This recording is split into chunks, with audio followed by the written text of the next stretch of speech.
আমি এখন দাঁড়িয়ে আছি বাবা বর্ধমানেশ্বর মন্দিরের ঠিক সামনে। বর্ধমানেশ্বর হলো ভারতের মধ্যে সবচেয়ে স্থূল শিবলিঙ্গ। এই শিবলিঙ্গের দৈর্ঘ্য হচ্ছে 5 ফুট 9 ইঞ্চি, প্রস্থ 6 ফুট, বের 18 ফুট। শোনা যায় বর্ধমানের ভিকারিবাগান অঞ্চলে কৃষি জমি সমান করতে গিয়ে শিবলিঙ্গটি উদ্ধার করা হয়। মিলিটারি দুটি ক্রেনের মাধ্যমে শিবলিঙ্গটিকে তুলে এনে মন্দিরে স্থাপন করা হয়। এই সেই আদি স্থান যেখান থেকে বাবা ভোলানাথকে উদ্ধার করা হয়েছিল।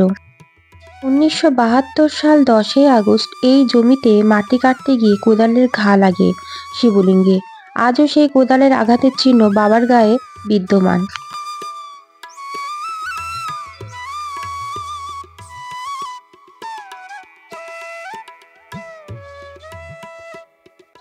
অন্যান্য আর 5টা মন্দিরের থেকে বাবার এই মন্দির অনেকটাই আলাদা। শুধু মাথার উপর টিনের চালা দিয়ে 4-5টা গ্রিল দিয়ে ঘিরে দিয়ে মন্দির তৈরি হয়েছে।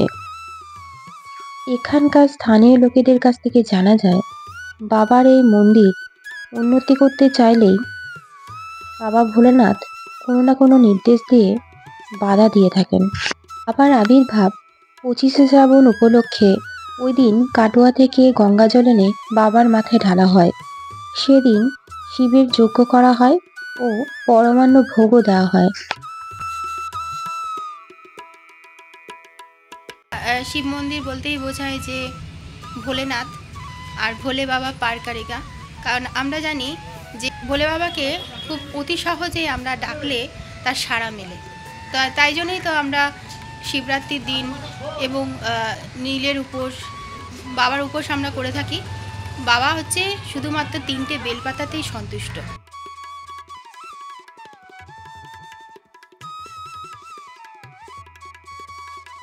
বর্ধমানেশ্বর মন্দিরের সঙ্গেই রয়েছে নারায়ণ দেবের মন্দির। এই নারায়ণের ফটো দেওয়া আছে আর নারায়ণের এই মূর্তিটি কোষ্ঠী পাথরের তৈরি।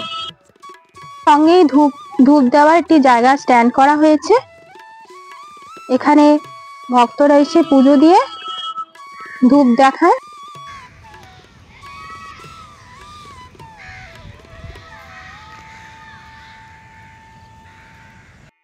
বাবা বর্ধমানেশ্বরে এটি পুষ্করিণী আছে আর এখান থেকে জল নিয়ে ভক্তরা বাবার মাথায় জল ঢালে। এখন দুপুরের দিকে মন্দিরটা ফাঁকাই রয়েছে এবং মন্দির খোলা রয়েছে। সকাল 6টা থেকে সন্ধ্যে 8টা অবধি মন্দির খোলাই পাবেন। আপনারা যদি পুজো দিতে চান তাহলে এই মন্দিরে অবশ্যই আসতে পারেন। আমি এখন দাঁড়িয়ে আছি আলামগঞ্জের এই বাউন্ডারির ভেতরে এই জায়গাতেই। এইখানটাতে বাবা বর্ধমানেশ্বরে পুজো উপলক্ষে মেলা বসে, প্রচুর ভিড় হয়, অনেক দূর দূর থেকে মানুষরাও বর্ধমানেশ্বর মন্দিরে মোটা শিবলিঙ্গে জল ঢালতে আসে।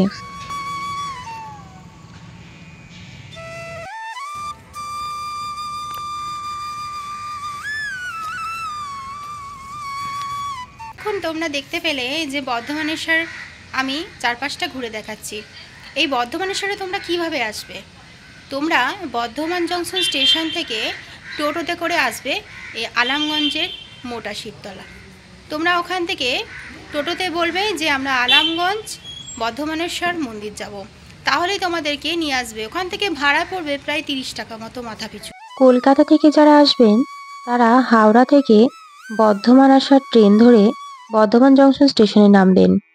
টোটো ধরে এই রাস্তা ধরে নেমে এই বর্ধমানেশ্বর শিবলিঙ্গ মন্দির।